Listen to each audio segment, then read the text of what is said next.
It's time for the Mike Wagner Show, powered by Sonic Web Studios. Visit online for all your web design needs at sonicwebstudios.com.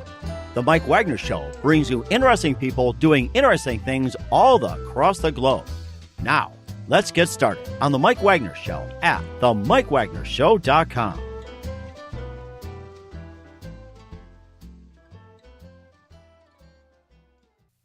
Hey everybody, it's Mike from the Mike Wagner Show, powered by Sonic Web Studios. Visit online at sonicwebstudios.com for all your needs. Looking for a professional website without breaking a budget? Sonic Web Studios is the answer. Sonic Web Studios offers fast, affordable custom web designs that blow the competition away. Call today at 1-800-303-3960. That's 1-800-303-3960. Or email to support@sonicwebstudios.com. Mention the Mike Wagner Show and get 10% off your first order. Sonic Web Studios. Take your image to the next level. Also, the Mike Wagner Show can be heard on the MikeWagnerShow.com, also on Facebook at Facebook.com/The Mike Wagner Show. You can also like our page, invite, share pages, and also check out our interviews. You can listen and like and comment. And also, Mike Wagner Show can be downloaded and listened on SoundCloud, Spreaker, Spotify, iHeartRadio, and watch the Mike Wagner Show on YouTube as well. All right, we are here from the Dakotas, and I'm talking to my partner in South Dakota, who's in Sioux Falls. Since I'm in Bismarck, I guess we're going to call it a Megakota show. So he's a host of the John and Heidi Show on sunnyradio.com, and he's been in radio for over 30 years, and he also owns quite a few stations. He plays a lot of your favorites, greatest songs of all time, just like what I do on weekends at KFYR. And, of course, one of the most influential in Sioux Falls. He's talked to a lot of great people, and would like to hear more, and I'm sure he wants to hear more about me. So we're going to do a special Megakota presentation. Ladies and gentlemen, the leader of the John and Heidi Show, John Small. John, good morning, good afternoon, good evening. Thanks for joining us today. Yeah, thank you so much for having me on the program, and thank you for being on my program. I don't know if anyone's ever done this before, where you're on my show and I'm on your show at the same time. That's kind of fun. Yes, it is, too. It can be live, it can be recorded, and, of course, could it be Memorex as well, too? Remember the Memorex commercials back in the day where it's like you played something and the glass shatters and the tape rolls and says, is it live or is it Memorex? So I guess this is the case right here. Is it live or is it on the internet? But if it's on the internet, it's got to be true. Well, and we had this big cold weather that blew through here the last couple of days, and they call it the polar vortex. And what was the temperature like for you guys? Has it been pretty chilly in Bismarck, North Dakota, just like it has been here in Sioux Falls, South Dakota? When I woke up this morning to get myself ready for the Mike Wagner Show, I woke up to minus 28 without a wind chill. I am not kidding. Minus 28. Wow. Yes. And then there are some parts of some parts of South Dakota, minus 33. And if you go up further north by the Canadian border, by Grand Forks in that area, and by Minot and Williston, some towns are reporting minus 38 without a wind chill. So go figure on that one. And I think it's funny, when it gets cold like this, it's almost like a competition to see how cold is it. And everybody's like, oh, how cold are you? Well, we're a little colder than that. And I made a mistake.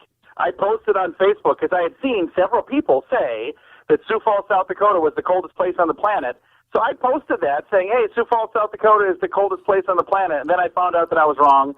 There have been several places that were colder. So don't believe everything you read on Facebook, and I apologize for getting that wrong. Don't worry about it. And how cold were you guys this morning, actually? Was it 28, 30, or 26, or how about? You can be honest with me. It all depends, because I saw everywhere from 20 degrees below zero to 28 degrees. I saw one that said 33 degrees below zero. So I everybody's got their little home thermometer. I don't know how accurate all of those are, so I don't exactly know what the official temperature was, but it was cold. That's all that matters. It was cold. And the difference between 20 below zero and 33 below zero, nobody can tell the difference. It is very cold no matter what. And especially with the wind chill as well, too, being 60 below, some parts 70 below. But the good part is we don't have to be in International Falls, Duluth, or Rousseau, Minnesota, where the temperature's right there, like 20, 30 below. That's paradise to them. So don't ever mention saying it's cold. They'll probably run you out of town and maybe throw hockey pucks at you or something. Well, on our program the other day, we've got a gentleman named Dan Ferris who lives here in Sioux Falls with us, and he went through the top 10 coldest places in North America, And it's amazing. My hometown of Huron, South Dakota was number 10. If you actually bumped it up to the 11 coldest places in North America, we're not talking about just this week. I mean, consistently cold. Sioux Falls was number 11 as far as consistently cold. The majority of the places were all between South Dakota, North Dakota, and Minnesota. And there was actually, the number one place was in Alaska, but that was the only one in the top 11 that was in another state other than these three. So it's the upper Midwest is a chilly place. Yes, it is, and it's also very affordable, too. Plenty of jobs, plenty of opportunities, and just get away from the crime, the bustle, and everything else. You know, if everybody's sick and tired of all the long traffic, the unemployment, the crime, and the really high cost of living, you know, people are flocking out to the upper Midwest, you know, just for opportunities. And there was a guy that I once worked with who worked in Rockford and went into Indianapolis, San Diego, and, you know, quite a number of areas, and settled in Sioux Falls, and actually loves it. So, you know, that's been a big trend with a lot of people. It's like, you know, they get tired of the big city. They come out to a small town, maybe somewhere in the Midwest, and settle in, and they actually do pretty well over there too. And even like, you know, the lower plains too, like around Omaha and Kansas City, Kansas. And then you also have, you know, quite a few others too, Tulsa and Oklahoma City. And of course you got Sioux Falls as well. And plus, don't forget the Black Hills, which is really nice. You got Bismarck, Fargo, and up in the oil patch like in Williston and Minot. But they also, I was reading a report too about Bismarck, where they said among the state capitals, Bismarck was the coldest place to be. And I turned around and said, hey, if you can live under $50,000 a year, come on out to Bismarck. So it's like, absolutely. Yes, that's way. It's just like, you know, I mean, what would you rather have? Comfort or making a comfortable lifestyle? It's like, take your pick. You know, that's the thing. And here's the thing that people, you know, this week with it being as cold as, what do they call it, the polar vortex is blowing through the upper Midwest. Yeah, I've got friends on Facebook from other parts of the world going, how do you guys deal with that? And I say, here's the thing. We're in our home with the furnace on, just like you are. It's not like we're outside in this. You know, if you have to go out a bunch, then yeah, it really stinks. And I had to go out in this. Last night I actually had to go to our tower site because our computer froze. Oh, I mean, my. I don't mean it froze up. I mean it literally froze because a heater went out. So I had to go at 10 o'clock last night to Walmart and pick up another little portable unit to heat this thing, and got it all hooked up and got it fixed. So I had to go out in this stuff last night. It was not fun, but the good news is I don't have to do that much. And you bundle up, you put on layers, you get, you know, but make sure you put on a coat and hat and mittens and all the things, and then you don't have to worry so much. You know, if you're going out unprepared, even if it's not this cold, if you go out when you're not wearing a hat and gloves, you're gonna probably get sick or gonna have issues. But if you're prepared for it, it's not so bad, really. And of course, too, you also have to have a lot of safety features as well, too. Like I said, you just have to bundle up, triple up, don't get too bulky like you're walking around an abominable snowman. You know, just make sure your commonly sense just covered from head to toe. Make sure there's no exposure to the skin, because with the wind chills we have, it's the frostbite, which can really just nail you in about 5 minutes. So, and I've seen people that get out there, it's like, especially when in your car, it's like you have to bundle up like you're going outside, although if you got the heaters turned up and the coffee warm and everything, you could get into an accident, your car could stall, and you could be in an icebox for a while help would be on the way. So it's very important to be safe and use common sense on roadways, especially when you got this really bitter weather. And where I came from in Chicago, everybody complained about the cold. My dad called me last week and said, what do you do about the cold weather? You're veterans in North Dakota. I said, just bundle up, make sure you got the water running, and if you don't have to go outside, don't do it. Of course, you order something, have them deliver. It's like you need milk and bread. It's like it can wait a couple of days. You know, just some common sense things. I mean, it's not forever. It's going to go weeks or months. It's just a couple of days, and the storm will pass over. Absolutely. Again, visiting right now with Mike Wagner, and wanted to visit with Mike because he's in North Dakota. He's in Bismarck, North Dakota, and we're on his radio program right now, and he's on our program right now, which is kind of fun. I don't know if anyone's ever done that before, but one of the reasons we wanted to connect and talk here is there's been this discussion of Megakota. And I know down in South Dakota, we're going, I don't think that's a good idea. What do they think in North Dakota? Are they thinking that Megakota is a good idea, or are they kind of thinking the same thing that we're thinking, that, that's not necessary?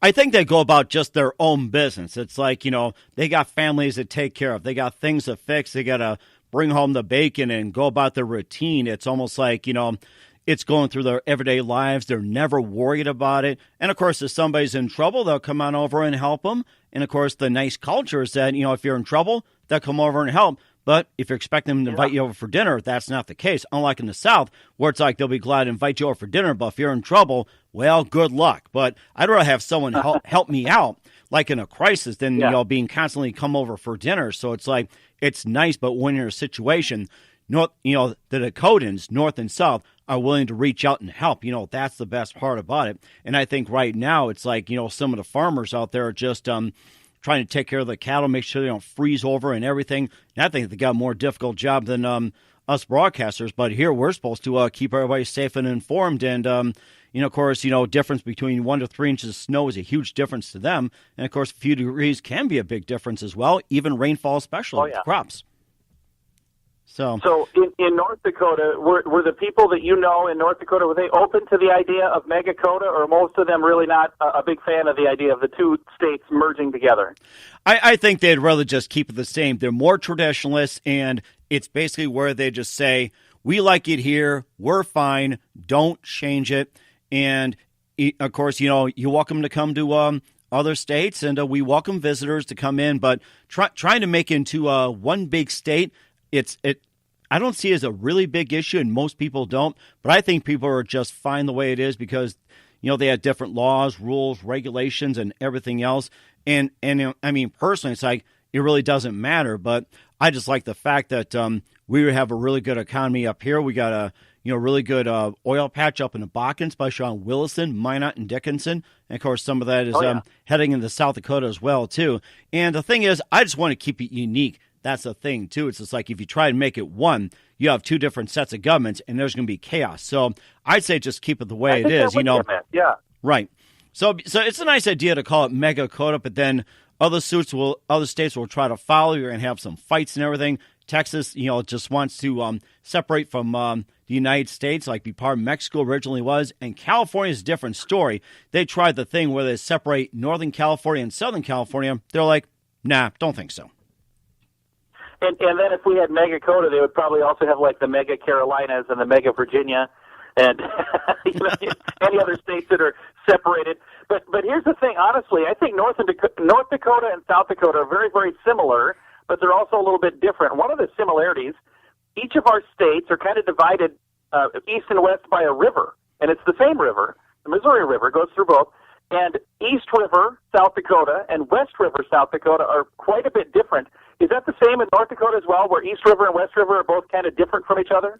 I think in a sense, in a lifestyle, it would be, because in terms of weather, where it's like, I give the weather reports on KFYR, is that you got the east side of the Missouri, you got Jamestown, Devil's Lake, Grand Forks, Fargo, they get a lot of snow, they get a lot of adverse weather.